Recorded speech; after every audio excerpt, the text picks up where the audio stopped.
What's poppin', y'all? We back with another episode of the Squid Game Aftermath podcast. I am your host, DeAndre, aka Player 288, and today I have with me a very special guest. I was trying to get number 16 in here, but I'm just playing. I'm just playing. We got the magnificent, smart, brilliant, cunning, hilarious Sam, number 6, number 2, number 188. 188. Don't get it twisted. Look, 188 in the building, man. I'm tempted to start it over, but I live and breathe and die by my mistakes. So Sam, player 188 in the building, was popping.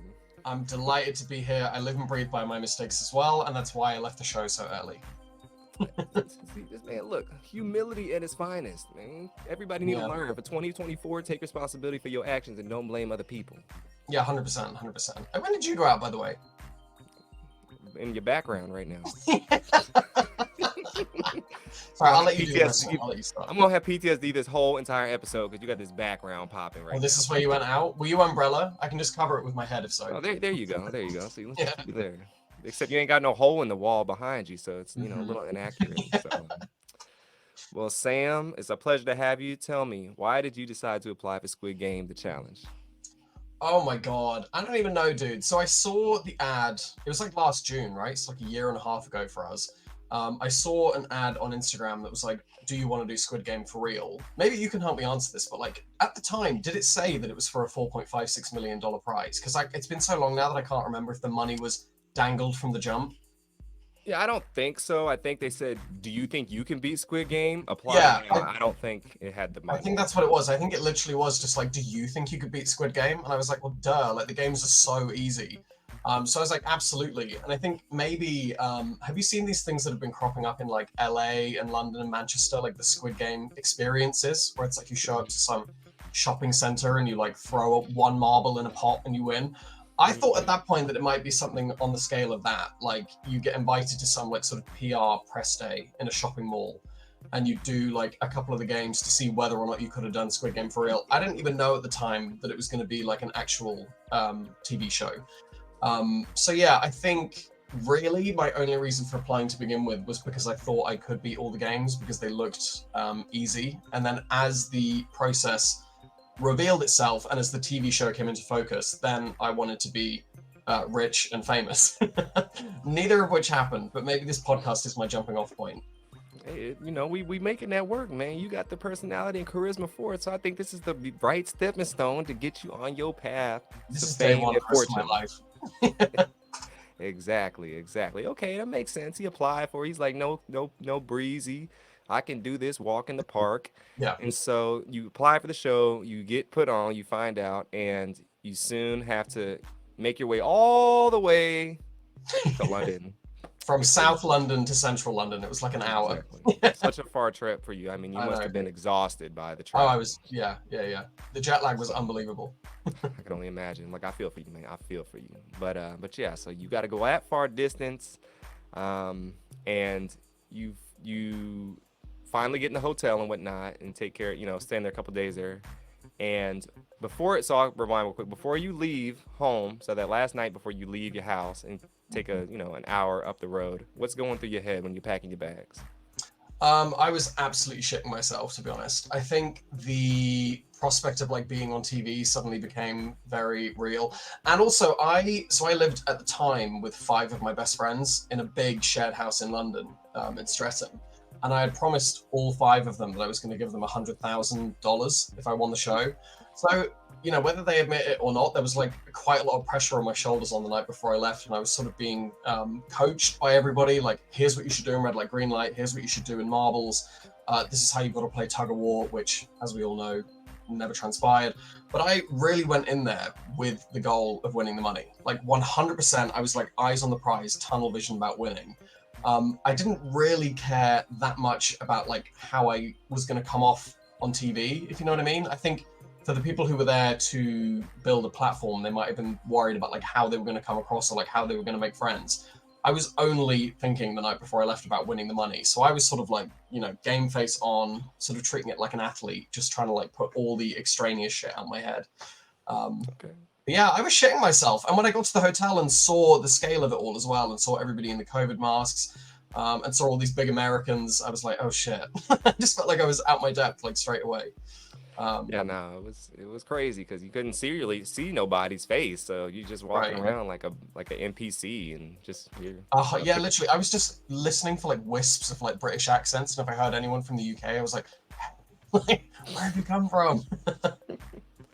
That's funny. He was already starting to plan and game and whatnot and take his roommate's advice, making the British alliance. Okay, okay. 100%.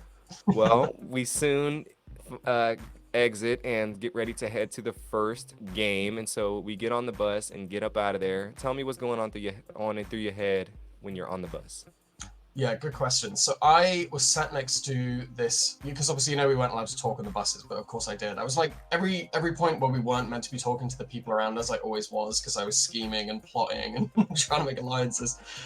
So I was sat next to this actor who was from Los Angeles. I never saw him again, so I have to assume that he went out in red light, green light. But he was this really nice guy, and I was like, hey, we should make a little alliance. So me and him decided that we were going to team up. And I was asking him, why are you here? And he was like, well, I'm a sort of struggling actor in LA. Like I've been trying for years and I haven't had like my breakout role. So this is my launch pad. This is how I'm going to try and become famous. And I was like, oh, okay. I, on the other hand, was just terrified about the prospect of going home on the first day and having to come back to my housemates empty-handed. Because do you remember when we first signed on to the show, it said you had to be able to commit to a month, I think, originally. Mm-hmm. So I told all my housemates, I like cleared out my room. I was even talking about the prospect of subletting my room to someone else to make some money. And then bear in mind, red light, green light is 4 days after I left. So I was like, if I get eliminated today and I show up back at the house on day 4 after telling them like, goodbye, I'm going to be gone for a month, I'm going to look like the biggest wanker on the planet. So yeah, I was mainly thinking about protecting my ego at that point, I guess. And yeah, game face on, still thinking about the money. What about you? Going on the bus, somebody was trying to talk to me, kind of like, you were talking to people, and I wasn't trying to ignore it. I'm trying to focus. Oh, And really? yeah, I wasn't trying to have too much jibber jab on the bus. Fair play. I was trying to make friends. Nah, I wasn't. It was too early for me, literally. Hmm. And I was just trying to focus. Just Yeah. trying to focus. So, I mean, the friends would come. I wasn't worried about that part Yeah, because I fair play. talk a lot. So, okay. So he's, making light of things and trying to ease the tension a little bit with the other Yeah. competitors. And we soon pull up to the red light, green light arena and the tents first. And then we walk in. And so when we first walk into the red light, green light arena, tell me what's going on through your head right when you walk in. I just couldn't believe the scale of the whole thing. So, funny enough, it was in that village called Cardington. I've actually been there before. I've been to Cardington, and I knew of this massive airship hangar. And they told us when we were in the bus, and they were like, obviously, don't talk, and they were like, don't sort of look out the windows and try and figure out where you're going. But when we were getting closer and closer to Cambridge, I actually started to realize where we were because I've been to this little village before. So when I walked into the airship hangars, I was like, one, this is incredibly surreal because it's a place that I've been to before and I've seen this enormous building and wondered what kind of stuff they do in there. And then secondly, I started to get the impression really quickly that a lot of people were going to be going home because, they had like the tents where we were getting squibbed and we were sort of getting like dressed up. And then there was like all these empty tents on the left-hand side with like everybody's coats hanging up. And I was like, oh shit, this whole thing feels like a sort of conveyor belt setup to like get in and out as many people as possible. And obviously on the way there, we didn't know that red light, green light was going to be on day 1. I spoke to some people there. I had a little alliance that I made literally behind the pink line, which included a girl from like Arizona, a girl from New Zealand, and a guy from Atlanta. And all 3 of them went home. So I feel very sorry for the people that had to fly from all over the world, quarantine for 3 days, and then immediately get on their return flight. That's got to be rough. So yeah, my one thought was avoid that by all means possible. Dang. Yeah, that would be tough on them. Were you scared before it started? I wouldn't say scared. I was just Really? nah. I mean, look, I've been in a lot of I played college football in the States, so like I've been on a big scale in front of a lot of people before in that sense, and then also I've done a lot of crazy things per se, and I Okay, don't know, cool. like yeah, there was a lot of money on the line, and I get it, but I think I was just the biggest thing for me going in there was just making sure nobody was gonna get in my way and hamper me of doing what I need to do. I That's didn't like the realize. athlete's mindset. That makes Yeah, sense that you think so that. I mean, it was like I was going there confident, like okay, I'm gonna make it Yeah, through here and we'll be good. At least I yeah, thought. um, at first, and then we get started. So we go through this practice round, hmm and then it's time for the real thing. So what's your strategy going into this after the practice round? So God, strategy-wise, so I unfortunately started right at the back of the pink line. I was behind like however many rows of people, like 7 rows of people. I think this was my biggest flaw throughout the whole game in terms of strategy-wise, all the way up to warships, was that I wasn't like forceful enough when things started. So we'll get to it in a minute, but like warships, I ended up getting in the biggest boat because I just wasn't quick enough to get one of the small ones. Red light, green light, I started right at the back of the pack. I think like I'm naturally too British and polite and just sort of always drift into like the ship position because I don't want to step on anyone's toes, which completely contradicts everything that I was just saying about how I was like game faced on and like, desperate to win the money. But my strategy completely changed from what I'd been practicing in the hotel, because I'd been practicing all these different ways of walking and like crouching low to the ground. But this was when we didn't know that we were going to have to stand still for half an hour every time the doll turned around. So this was when we all thought it was going to be a 5-minute game. So I started at the back of the pack. Within the first maybe 3 rounds of the doll turning its head around, I was stuck behind so many people that we'd been playing the game for about an hour and a half and I barely moved. Like I was still maybe about 5 feet in front of the pink line because there was just so much people traffic. So my strategy after the first like hour and a half was to sprint quicker than everybody else. And so once we were about halfway into the game, for me, I started literally sprinting and weaving past everybody. And I ended up being like the 5th person across the line, I think, just after Teo. Really? Yeah, I was in that second cohort with like Eric, Manu, Saeed. We were like the 2 to 8 across the line. I was in that little bunch. So I overtook everybody, even though I started at the back. You're pretty quick. I didn't know you was nimble like that, man. I used to be a runner. Okay, nice. Yeah. Sprinter? A sprinter and like 400, 800. Okay, that's what I did too. That's what I did too. I wasn't Hey. utilizing that technique though. I just wanted to make sure I wasn't running and then I kept moving. I was late or getting close and the doll was still singing. So I was stopping really early every time just to Oh, be like really? extra safe. I mean, I was in the front already. I was starting maybe a little bit too early. Like as soon as she turned her head, I'd be sprinting immediately. So I thought if anything is going to get me out, it's going to be not moving when we're meant to be still. It'll be because I started sprinting too quick or I stopped too late, because I was cutting it really close every time. Partly because in my head I was like, I can't stand here for another like 6 hours. Like I'm going to collapse, because I didn't eat any breakfast that morning because I was so nervous.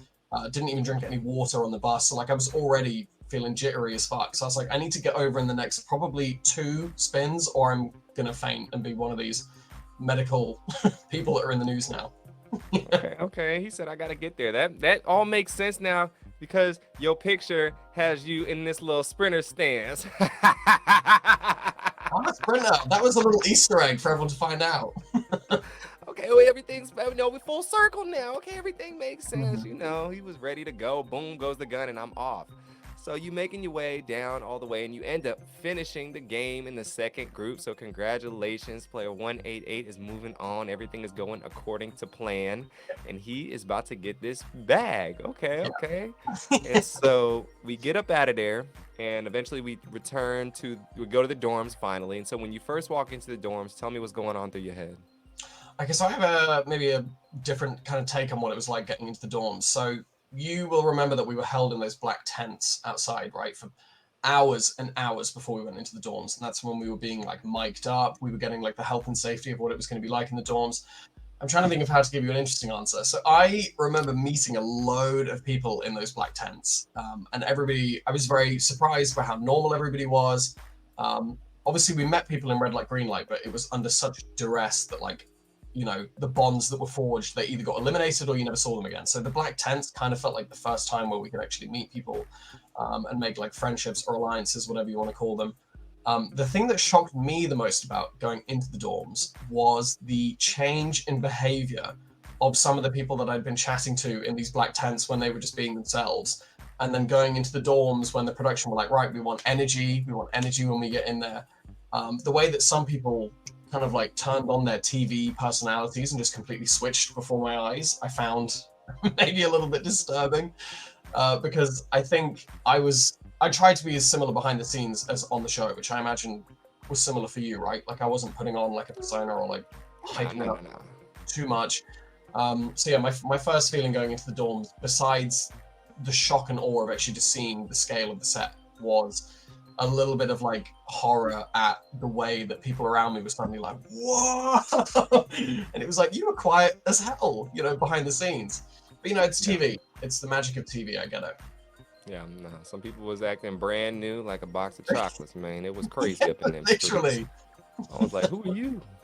Like, who is this alter ego Jekyll and Hyde magic trick going Literally. on up in here? I'm just Some like, people's whoa. entire faces like changed in front of my eyes, and I was like, "Oh wow! Like you were really a performer, you know." And fair play to them. Yeah. I'm not going to name names, but some of them got more screen time than me, so they had the We'll right talk about that off camera, coach. Yeah, Y'all want the off camera content? Y'all gonna have to subscribe to the to our Patreon OnlyFans. channel. Yeah, subscribe to the Oh yeah, OnlyFans. Patreon. That's like the PC one, right? Yeah. You're gonna have to do that because then, well, maybe I will do that. The off-camera content have The to extra be, juicy answers. that might have to be on there because that's a good idea. We gonna have to work on something like that. But okay. So when you get in there and see all these people running around acting brand new, are you Yeah. thinking about talking to everybody? Are you thinking about forming a small group? And then who do you get close with? So yeah, good question. Like, I think my strategy always was to play like a very social game. I'm naturally a very gregarious, loud, talkative person. So I was like, it's not going to make sense for me to sort of play against character, pick a small alliance at the beginning, and then stick with them no matter what. Because also, remember I told you in Red Light, Green Light, I literally made an alliance with these 3 players, 2 from the US and 1 from New Zealand, and all 3 of them got eliminated in Red Light, Green Light, and I never saw them again. So I was like, right, it's not smart in here to pick like 4 people who are like your ride or dies and then just stick with them all the time, because they could be gone tomorrow and you won't even get the chance to say goodbye to them. You know, they might go in a secret elimination like Motti went super early on. So yeah, my plan was to talk to literally everybody, and that's what I did relentlessly for the first like 2 days. I just walked around talking, to the point that I had already lost my voice before we even did Dalgona. I could barely speak because I'd just been strategizing so incessantly. But funnily enough, I remember meeting you in there. Now that I remember talking. I mean, look, I had long hair when I was in the game, so like I had a Oh my flat top. god, yes! Oh my god, now I remember. Literally, that's just brought it back. Where were you sleeping though in the dorms? Because I was, if you go into the dorm, I was on the side, not with the toilets, somewhere in the middle. Yeah, you were kind of close to me. So if you're on the stage, I'm on the, and you're facing out, I'm on the right side, and so I was Same kind as of me. over there. Yeah, so you were like a few bunks down because you weren't up the stairs at all, were you? Were you like I on was the on main? the 4th one up. I was like 1 from the top. Oh, okay. So I remember a lot of people on that side. I was on the similar side, but I was on the bottom, not the very bottom, but like the regular when you walk up the stairs to the beds, that Got flat it. one. So if I could ask you a question, who was like, did you have an alliance that was based on where you were sleeping? Like, were you in an alliance with the people around you? Because I kind of was. So me and Eric, player 215 from Ireland, we Love him. walked into the dorms together, and we, were like, look, let's sleep together, like sleep next to each other. That's on the Patreon. Maybe together. And we were like, we're gonna bunk together, and that was the only person that I was talking to going in there, and I wanted to be next to somebody who was my friend. Yeah. And just to keep an eye on things, and then other people, I mean, I was not a group person. I'm not like that in real life. I'm very, Right. I don't like group chats, all that stuff with a few people, because then one person wants to do something, everybody got to do it. If I don't want to do it and everybody else wants to, I don't want to feel that pressure. So I'm cool with a lot of people. I was doing kind of like what you were doing and walking around nonstop, trying to meet as many people as possible. I remember that's how I met you, just walking around just in some random talking circle. Yeah. And I remember you vividly because you got a like real distinct look in there, So Well, I got my eyebrows slit before I went in because I thought, like, with 456 people, like, you're going to need, like, I'm a very normal looking guy. I've got, like, a very normal face, like, short, like, fucking boring hair. So it's like, I need one thing about me that's, like, a little bit unique so that, like, it'll actually pick up on the camera. And I got my little eyebrow slit done before I went in. And then if I ever felt a camera on me, I'd just be lifting up that eyebrow, like, I was trying to get it in the shot no matter what. I'm weak. This man, he said it wasn't there for camera time, but he was trying to make a move on the camera. It's okay. He ain't tricking nobody. He was That was doing my sub goal, Okay, yeah. Now I see what's happening. Well, yeah, I do. Yeah, I wasn't trying to be in no groups. I had friends in a lot of different groups. Like I had friends in the little Yeah, Ganbu gang, which I didn't even know that was their name. I had friends that was in me this group, neither. and then that group, and then this group. So That was so weird watching that back because I was like friends. I was friendly with Perna. I was friendly with Dr. Rick, and I was like, I didn't even know that you guys were a gang. Clearly, you yeah, were only talking about that when I wasn't around. But okay. exactly. But that's what I wanted to avoid because people, as you can see, people saw these groups and they want to go after these groups. They didn't go after the individuals. Everybody at the end wasn't 100%. in a group. So Yeah, I none of think the a lot of the strategy talk in there, they were like, we need to knock out this alliance over here, yeah, and it was it like would just be like three people who were friends with each other, and it was like, do we even know that that's like an alliance who are like plotting and scheming against the other ones, or is it literally just that Phil, Jackie, and Sam like to hang out with each other? You know what I mean? exactly, There's a lot of chatter exactly. about like we need to knock out the U.S. alliance, and it was like there's 300 people here from the U.S. Like which one? Exactly. No, I thought the alliance talk. It was a lot of it going on, was just silly, and Yeah, it, completely. like if you watch the regular show, sure, I guess tug of war to an, but I knew it wasn't gonna be like that. So the whole alliance talk and then this group and that group, I just was just ignoring all that because I thought it was stupid and pointless. And as you can see, the final 12, none of them were in an alliance. So Honestly, I think the final 12 really speaks to two things. One, none of the Alliance stuff mattered in the end at all. Like the one bit of play that we saw was the all-female Alliance, and that that knocked wasn't out. even really an alliance though, because But that came up out of nowhere at the last minute. Like I kind yeah, of think it was like a last-ditch attempt at all of them surviving. That wasn't an alliance that was there since day one. no, And then secondly, the other thing that I think improves the final 12, some people on Twitter have been saying that the show was rigged.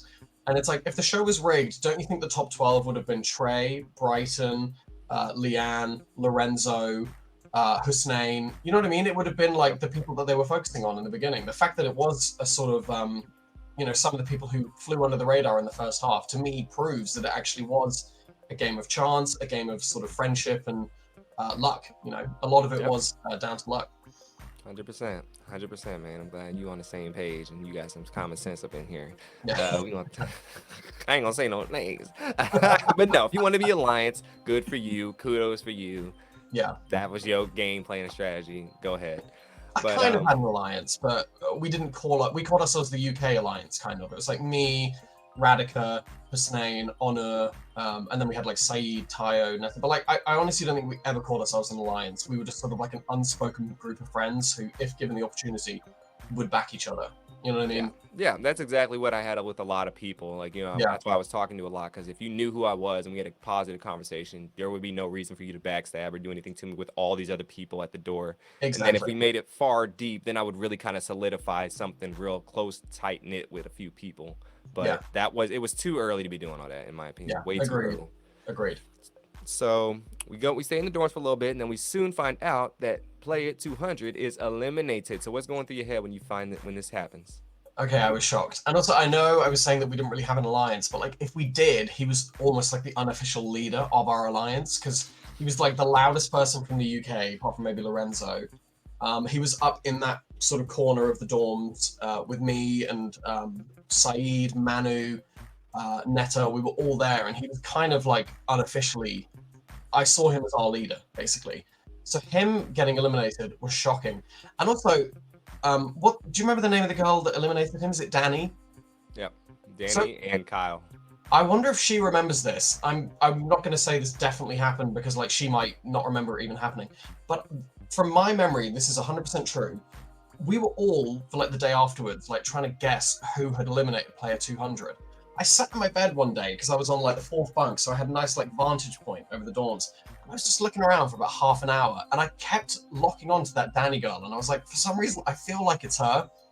So I went down. I told my bunkmates, my alliance. I was like, I think it was that blonde girl over there. And they were like, go and ask her. And I went over to her, and I'd never spoken to her before, and I just struck up a conversation just to see how she would react. And I was like, God, it's so crazy that someone eliminated player 200. And she was like, yeah, like I can't believe it. And I was like, I wouldn't do that this early in the game. Like, what's the point? There's so many people left. And she was sort of like stumbling over her words a bit. And I was like, interesting. And then I went back to my group and I was like, it's her. I'm telling you, it's her. So when I was watching episode one, bear in mind, I didn't know up until watching the show that I was actually correct in my guess. when they first revealed that it was her in the chore room, I was like, oh, brilliant. They're going to include my scene of me clocking her. That's going to be such great TV. And then for whatever reason, it just didn't make the final cut. But I'm curious to ask her if she remembers me coming over all suspiciously and being like, God, why would anyone do that? Because I just had a feeling it was her, and it was. Interesting. Wow, you had your binoculars on up in there, scoping them out. I didn't know about the guy though. Kyle, was that his name? I had no clue about him. Yeah, Danny just looked nervous to me. Interesting. Yeah, I mean, I was good. I was looking around too, but I really wasn't. Look, if it wasn't me, and I talked to people like who I wonder who it was, but I really wasn't harping too much about that. I was like, all right, bye. I like Yeah, Moti. whatever. Yeah, I like Moti. He's a good dude, but I mean, look, it was time for me to move on. I moved on quickly. People were crying, do all this extra stuff. I was not trying to think about. I was sad. I was sad until the door closed, and then I was like, okay, like what are we doing next? Yeah, exactly. But yes, RIP 200. We respect you in your name. And it's time to move on soon to the second game. And we walk into the white room for the first time. We see these 4 lines. What's going through your head? So I overheard.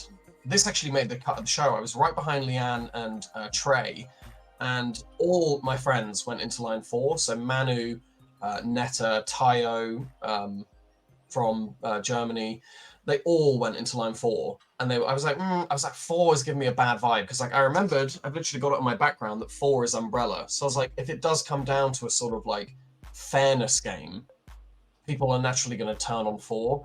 And they were like, nah, come, honestly, because we'd agreed before that we would do everything together. So we either go through together or we go out together. But I heard Leanne then saying to Trey, she was like, 4 is a really unlucky number in South Korea. Like I overheard that and I was like, right, fuck it. I'm 100% getting in line 1.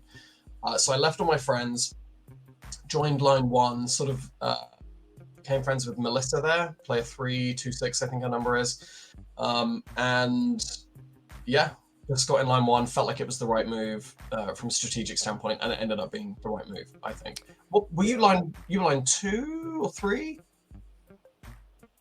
Oh, you were the 4th line. Oh my God, man, that's crazy. I was in the front, if you remember. So I was in the second group that had to go decide to pick the shapes and whatnot. You were in the second group. How did that feel going in, knowing that if you didn't, because it's kind of crazy actually. I thought once the reveal happened that if you don't come to a unanimous decision, you're all out. I thought immediately the next group would agree. You know what I mean? Someone would just be like, well, fuck it, I'm not going home. I'll pick an Umbrella. Did that ever cross your mind? Yeah, no. I definitely agree with you. I thought, once we saw what happened and it's time for us to go in, I'm thinking, okay, if anything happens, last 5 seconds, I'll just take the Umbrella. But everyone in my line runs up to me. You're getting all these people yelling and screaming at you, panicking, saying, my God, oh, the Umbrella is impossible. I tried it at home like 50 times. I couldn't get it once. We're basically booking a ticket home if we do the Umbrella. And I'm like, it can't be that hard, guys. Like, it's impossible. It's impossible. I was like, I mean, look, I'm confident in my abilities. I am going to get to try the Umbrella and the Dalgona cookies soon, because I got the official Netflix cookies Dalgona. Get your cookies at sugarartsupply.com to try it and see if you can get it done yourself. But yeah. Look, I went in there thinking, look, somebody's going to cave and it's not going to be me. Just like you said, somebody's got to pick it. I thought out of the 4, someone will just say, I'm here for the money, I'm not going home. And they'll just, even if they have to run from circle to Umbrella, they'll just do it. When there's 3 seconds. Exactly. I was thinking somebody was going to do that too. And I'm not going to be that someone to do it. And, I tried to negotiate. People weren't agreeing on things. People weren't listening. And then pop. So yes, I had the mindset of regardless, I'm going to pick a shape. But at the same time, when the time is ticking, I'm getting frustrated because people aren't going with what we agreed with the plan was, who's going to get what shape. And so I'm not. And also, this is, I'm thinking about everybody in my line, about what they said to me. That's the last words I heard before I spoke to these people in there. When I walked in, everybody was chanting my name, for Christ's sake, walking in there. And it's so manipulative. It's so manipulative because, like, if you were in a different line, they would be screaming your name, calling you names and things. It's so. I think the craziest thing about cookies, and it's kind of I had a similar thought when we went into warships. It was kind of like, just because I'm in a line with you people doesn't mean that like we're inextricably linked now for the rest of the show. Like all of my best friends were in line 4, so it's like if luckily for me, I was sort of way back in the line. I had like 10 people in front of me, so I was pretty confident it's not going to get as far back as me. That never even crossed my mind. So I had the privilege, I guess, of just being able to look around and be like, right, well, which line actually has the most of my friends in it? And all my friends were in line 4. So I was like, if it did come down to me and I was in line 1, like fuck all these people in my line. Maybe I would run and give us all the umbrella so that I've got a chance of getting through and getting back to my friends who are in line 4. You know? Exactly. I hear you. Easier said than done. I'm just But gonna yeah, say I'm hindsight. not criticizing what you decided to do. I'm just saying, if I had come down to it, I might have thought, well, actually, I'm going to save their line because I like them, and then hopefully I'll get through and join them later. I'll put it like this. That's very informative to know that. However, when you're at this front of these lines, you don't really have time to analyze who's in everyone's line. We're in the True. front. We don't have the privilege of looking behind and looking at all the people. You're in the Yeah, back, for so you sure. can see. You can. It's like you're on the top bunk. You can see everything. I You can only see can all my see friends. You're totally right, and I had the privilege exactly. of even having the time to do that because I wasn't panicking about what am I going to do because I was like, oh, it's not going to get to me. Yeah, Yeah, and you're when right. the first group went in there, we didn't know what was going on. We didn't know what was going on until they got eliminated. Right when Yeah, they got eliminated, then it's like, oh snap, I got to figure yeah, something out. And at that point, I was thinking about what I'm gonna do. Then people are talking to me, and then all these craziness, and then we go right in there, and it just happens so quick, and you get 2 minutes. So yeah, yes, with a relaxed train of thought, if they said, okay, you have 5 minutes before you were to walk in here, and this is what's going to happen, I would have had a very clear mind about everything, but it was all just yes, so rushed because I didn't think the first group was going to get eliminated if they didn't pick a shape. I just thought it was going to be the people with their hands on a shape was good, and the person who yeah, yeah, didn't, they had to take the whatever shape that was left. That's what I thought. yeah, And when all that went out the window, it's like everything kind of a little flustered. I'm trying to figure out what I'm gonna do. I'm trying to talk with these people, yeah, for sure. and the pressure kind of rose to a point where it's like I got to stand somewhere and on something. And my point Yeah, was, look, just because we're in line, number 4 does not mean I have to take the umbrella, or else they wouldn't have given us this opportunity to talk it out. And so good I'm point. like, look, I can't do it. Everybody would just chant my name in there. I would look like a sap. I'm the biggest dude, one of the biggest dudes in the room. So it's like, they expected a lot of me. I'm going to make a video soon. It's going to be hilarious. But everyone I've talked to on this podcast that was in Umbrella Line, they said, oh, I knew once you were up there, we were good. I knew we were fine. I 100% confidence in you. And I'm like, thanks. I appreciate y'all letting me know that. But that's an also reason people have this upsode confidence in you to not pick Umbrella, and I got to come through. Yeah, So it's different when you're in line 1, line 4, whatever, different perspectives on how you pick it. But there's also different if you're in the front or the back, because oh, there's completely. just this unmitigated kind of pressure host upon you to make this really, really quick decision, really Yeah. quick. But hindsight is 2020 as well. You know what I mean? Exactly. It's so easy to be like, oh, if I could go back to that minute, I would have said X, Y, Z. I know for a fact if I'd been at the front of the line and I had to go into the deliberation room, I would have been a mess. And especially if I was in there with someone like Brighton, he would have walked all over me because I'm not a particularly like dominant personality. I'm very agreeable. Like I would pick the umbrella just to avoid having a disagreement with anyone else. You know what I mean? And then then I'd be shitting myself like, oh god, I really don't want to see all my teammates. I think that's my biggest weakness in the games is that I just do not have the sort of like combative personality to like maybe fuck over other people or to even assert myself. I think that's like the case with warships. That's how I ended up in the biggest boat because the people who were really game faced on, they naturally just ran for the 2 boat. You know what I mean? Whereas I sort of slowly drifted to the 4 boat because I'm just too agreeable. So like I know for a fact, had I been the cookie deliberator, I would have picked the umbrella. I would have Spencered 100%. Interesting. That is hilarious. I'm not gonna lie, that's funny. Well, yeah, I mean, you know yourself pretty well, and I know myself, and I was not. I think I could do the umbrella. Like I definitely think I could have done it, but Yeah, I didn't want to have to do that put that decision that early in the game on everybody in my line because I probably would have been voted out right after when I got back in the dorm if I True. made it through. So Even being in the deliberation room is such a disadvantage because yeah, like you said, if you pick the umbrella and then survived, then you've got like 9 or however many players survived umbrella. You've got all those and then people. their friends are gonna vote me out because they're like, oh, he picked umbrella, he caved, let's vote him out, and I would have Exactly. so I feel like a huge theme of the show, like having now seen the entire thing, is that like it really was a good strategy in every single game or dorm or test thing. It was always a good idea to just fade into the background. Like the Mutty going home in the first week, or sorry, the first like day was because everybody was like, oh, he's like the loudest person in the dorms. He's like really picking up the morale, and it's like, fuck you, you have to go home for that. And then in the cookies, it's like you stand at the front of the line. Now you have to go. You know what I mean? It was, Yeah. and then like the Jack in the Box, like you get yourself eliminated by getting up there. It occasionally rewarded putting yourself out there, but I think for the most part, it skewed towards the people who played it cautiously, the people who just sort of like hid in the background and didn't make too much noise. Yeah. Yeah, definitely, 100%, man, 100%. Well, fortunately, yes, you are in line one, and ultimately you do get the circle. Oh yeah. Happy days. And so you get in there and you get your cookies. So tell me how it is it when you start your cookie and you process through it. So hopefully we're allowed to talk about this, but remember, obviously the room for us anyway was split into 4. So we did like Yeah. a quarter of the room. Luckily for me, like the odds could not have been stacked more in my favor for this game. I was at the back of the line, so I never had to think about the, deliberation process. Then I got the easiest shape, just handed into my lap. Then when we were in the 4 quadrants, I was in the 4th quadrant to do it. So I got to see 3 other groups of people do it. And as they were leaving the room, we were asking them questions. We were like, how did you do it? And if a player's cookie cracked, we were like, what were you doing? And they were like, oh, I put the needle in, too quickly. So like we were literally getting like live advice about how to pass the game. So I could not have had like the stacks chipped in my the chips stacked more in my favor for that game. Like it could not have been easier.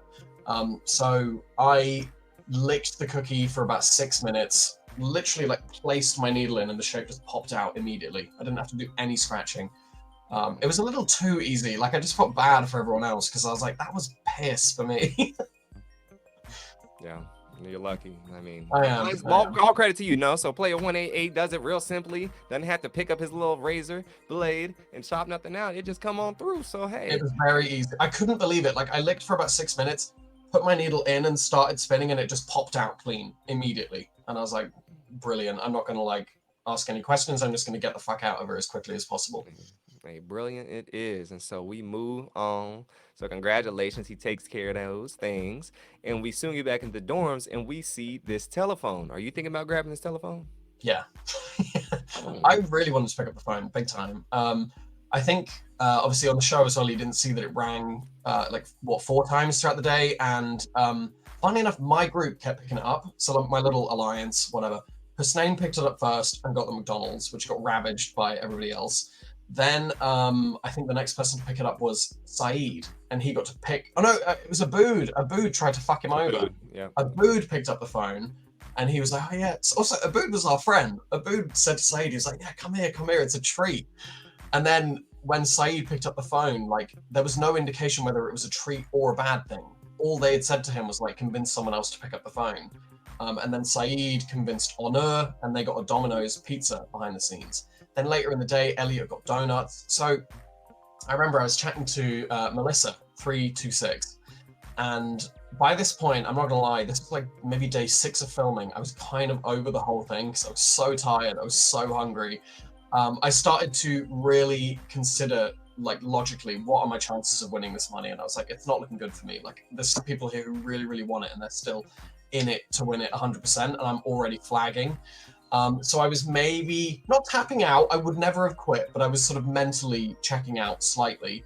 And so I said to Melissa, I was like, look, if this phone rings again, it's either going to be a treat, which is going to give us like the little sugar boost that we need to get through the next 24 hours, or it's going to be some crazy gaggy thing that happens. And then we're going to get like a guaranteed moment on the show. Like if something crazy happens, like at least then we'll have our little moment and we can say, oh, I didn't win, but I got that cool moment in episode 4. So I had every intention of picking up the phone. So in the scene on the episode when Hussein picks it up for the second time, again, there's a little bit of like TV wizardry editing going on because me and Brighton were just coming out of the showers together. We were walking back. We just brushed our teeth. And I came back into the dorms and just heard this commotion by the phone. I didn't even know that Hussein was the one who picked it up again. I didn't see any of this stuff that happened with the chocolate muffin and him trying to convince, but I missed all of that preceding context. All I saw was Hussein holding the phone. So I ran over and was going to pick it up off him because I said to Melissa, if it rings again, I'm picking it up. And so, yeah, I ran over. And then my good friend Elliot, I think he was 202 from New Zealand. He runs over to me and he's like, Sam, don't do it. And the subtitles say Seb, Seb, don't do it. And he drags me away and I'm such a brat in the video. I'm like, why? Why the fuck? And he pulls me away and he said, like this whole fucking conflama's happened. He's trying to tell everyone it's a chocolate muffin, but if you pick it up, you're probably going home. And I was like, oh shit. So again, I went against my own strategy about like fading into the background. It was a reminder, like, don't get brave, don't get cocky, and don't get complacent. You know what I mean? Like, just because you're like kind of tired doesn't mean that you want to like, you know, destroy your entire place here just for like, Yep. you know what I mean? Yeah. So that was a very dumb moment for me from a strategy standpoint. Interesting. I think you're the only person who said they wanted to pick up the phone at this point. So that's funny I to was hear. desperate. I understand now. Shoot, I mean, all y'all British people are picking up this phone. So I'm like, what is happening with y'all? Y'all losing yourselves in the music over here. The moment you want it. I think there was So like a carbon monoxide leak in our corner of the dorms or something because we were all acting crazy that day. The Brits, we that's it. all were saying like, yeah, we'll pick it up. Why the fuck not? We'll pick it up. All the Americans like were super strategic. Like Figgy, when Hussein picked up the phone, Figgy even hid in her bed because she didn't even want him to see her. You know what I mean? They were really thinking cleverly, whereas we were just like, yeah, fuck it. Like, let's pick it up and see what happens. Right, that's why we need y'all there and have some little fun, you know, and just be the clueless ones to Yeah. kind of test everything out. But hey, you make it through. Player 198 gets swiftly sent out like Amazon Prime package, and we move on in the game. And soon it's time to go to the third game. And we get to the white room for the second time. We see these second time, and we see these 8 lines. So what's going on through your head? Tug of war. You know, I'm not going to pretend that I thought it was going to be something else. I was absolutely convinced it was tug of war, and most of my like good friends were gone by this point. So I kind of just wandered around the white room until a team recruited me for theirs. And luckily, I have the benefit of being a guy. I'm 6 foot tall. I'm like reasonably strong and young. So a couple of lines were sort of like, do you want to join ours? Do you want to join ours? And I quickly scanned them to see which one looked strongest. And I ended up joining the line that had Brad as the captain, which then Brighton in his talking head, he's like, yeah, our team's way bigger than their team. They look weak as hell. I was like, excuse me, I handpicked this team because I thought it looked really strong. This man took a little offense to that comment. Can you repeat what you said, coach? Because I don't think you know who you're talking to right now. But Literally. hey, you know, you got your strong line in there. Mhm. And you soon walk into the game and you see that, of course, it is not tug of war. Surprise, it is warship. So what's going through your head when you see the setup? So I've played warships loads in my life. I'm a good warships player. And this warships is where it all went wrong for me. Obviously, I went home on this game, so that's kind of like a self-explanatory thing to say. But it's really where, like, after the slip up with the phone, I feel like my strategy was just out the window by this point. I'm a very, very good warships player, but I didn't put myself forward because this team of people that I was in, I wasn't particularly tight with any of them up till that point. I've become better friends with them since leaving the show, but like I was looking around this group and I was like, I don't even know half these people's names. Like all my friends are in these other groups. And so when it came time to pick a captain, I think because I was in a team of people that I didn't know very well, I wasn't like confident enough to like advocate for myself. So I wanted to be the captain, but I ended up, you know, Brad is like a sort of big, quite alpha personality. So he was like, yeah, I'll play this game all the time.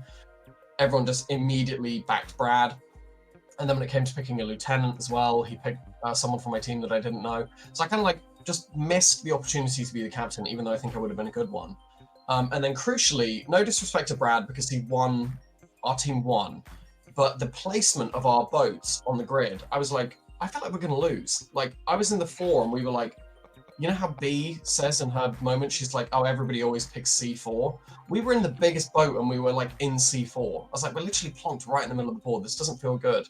Normally, with the big boats, you want to hide them right at the back, put them in the center, put them on the sides, like just because people always aim sort of like roughly in the middle because they think it has the highest chance of getting hit. So Mhm.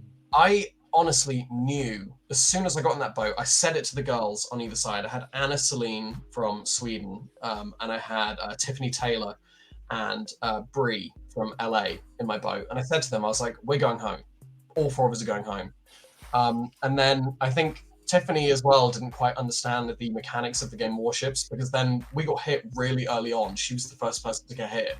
And I start hugging them like, well, it's over, folks. I was like, it's been fun. And she was like, that doesn't mean shit. You know, it's only when the whole boat goes down. And I was like, yeah, but you know, the fact that we've been found already, like it's so over for us and none of you guys even realize. I was like, we are literally just sitting ducks now. And also it happened so early in the game that I had to stand there in the knowledge that I was definitely going home for well over an hour while this game was continued to play. And it was the most depressing hour of my entire life. Honestly, it was horrible.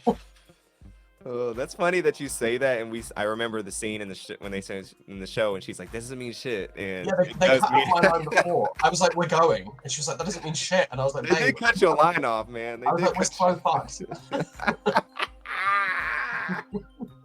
Why they doing you like this, man? Why they cutting you off like this, man?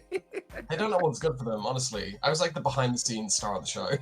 I know. I was like, we need a redo, man. Go back and check the tapes and give us the same edit version that I need to see the whole way. Yeah. I need to see his arc in person. Because I can only imagine. They didn't really get to see your face when you did get hit. And so they just kind of there's a clip at the end that's so funny where Brad is obviously our team won. Oh, just to add insult to injury, our team are like fucking jumping around like so happy.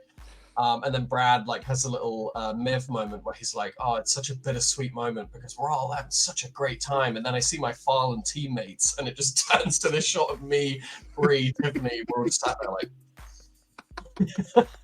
And also we were miserable. Like the edit doesn't really capture how miserable we were. Like Bree was crying, Tiffany was crying. I remember her saying to me, she was like, they need to get me off this fucking set before I start breaking stuff. And I was like, whoa. Like it was really going down in our boat specifically. Yeah, just a really, really rough shit way to go out. well, yeah, that's tough, man. You had to bear through all that in the first game too. I know. And yeah, that's a tough way to kind of take an exit. And so yes, that's ends our friend 188 journey in the Squid Game universe. And yes, he gets lit up and unfortunately not squibbed. I know. I was so sad not to get squibbed. I mean, look, everyone's like, I want to get squibbed. It's not the best feeling in the world. I'm not gonna say like It doesn't live up to the hype. Unless maybe if you did it dramatically, but I didn't. I got squibbed and it looked like it didn't even pop. Like I didn't react in the least bit because I was so mad. And so if you're expecting, I'm not gonna give you a show. I mean, look, I wasn't. I'm like, y'all can cut these tapes because I'm not doing nothing. Hindsight, I might have acted stupid when I knew it was happening, but yeah, it is what it is. But so yeah, you get eliminated there, unfortunately. So you get up out of there, and when you get back home, tell me how you feeling. Back to the hotel or like back home after we've left? Back home. I tell you what, I had like when I was in there, like the last couple of days, I could feel my energy flagging, and I could feel my sort of like drive to win flagging a little bit as well. Like I could just feel myself mentally checking out or like maybe preparing to leave. The day I left, when I woke up for tug of war, which ended up being Warships, I just remember feeling like there was a black cloud over me. Like I felt like I was going home that day. I almost like manifested it. I just felt really over it, really tired. Didn't sleep at all that night. And I just remember being like, oh, this is not my day. And then I did end up going home. So I think I was sort of ready to go on some level, whether I realized it or not. Like my body was just kind of like, fuck this. Like I was over it. But then as soon as I got back home, literally as soon as I had one good sleep and one good meal, I was like, man, I wish I was back in there, like so badly. One, to still have the dream of winning the prize, of course. But secondly, and more importantly, I loved the experience of like being in the dorms. Like I know some people found it quite intense, but like I loved being in there. Absolutely loved it. loved being away from phones, loved being away from work, loved meeting all these cool people. So like I felt a real like crushing sense of FOMO that like other people were still in there and I wasn't, including my friends that survived. I was like, I'm so jealous that they're there and I'm not. So it probably took me a few days to kind of like mentally leave the dorms. Like I had kind of had 1 foot in, 1 foot out. You know what I mean?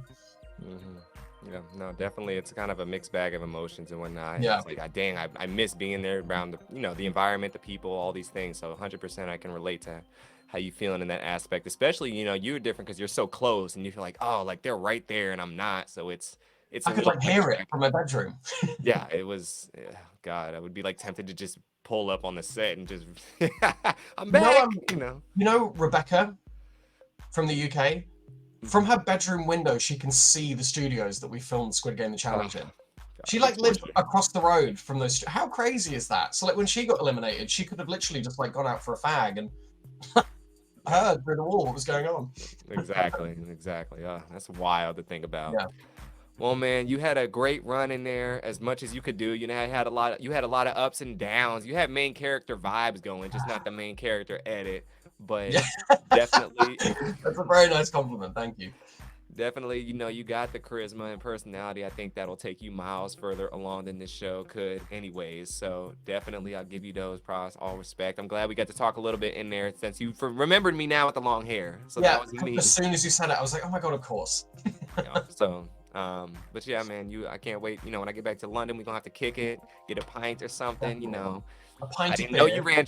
Yeah, I didn't know you ran track and was an athlete like that. Cause you was a smaller guy with these big old baggy things. So when I see that, I'm thinking you like a twig. But now that I know these things, I know that you can rock with it. Cause I ran college track my freshman year as well. So we can talk about some things. And we Yeah. have a lot of relation. When now you can get to the gym and get a workout in something like that too. Oh no! I don't know about that. You're gonna want to hit up Teo and Manu. If you want to go to the gym, hit up them. If you want to go out drinking, though, me. Okay, cool. Well, look. Then we'll do the drinks. Then, all right. Exactly.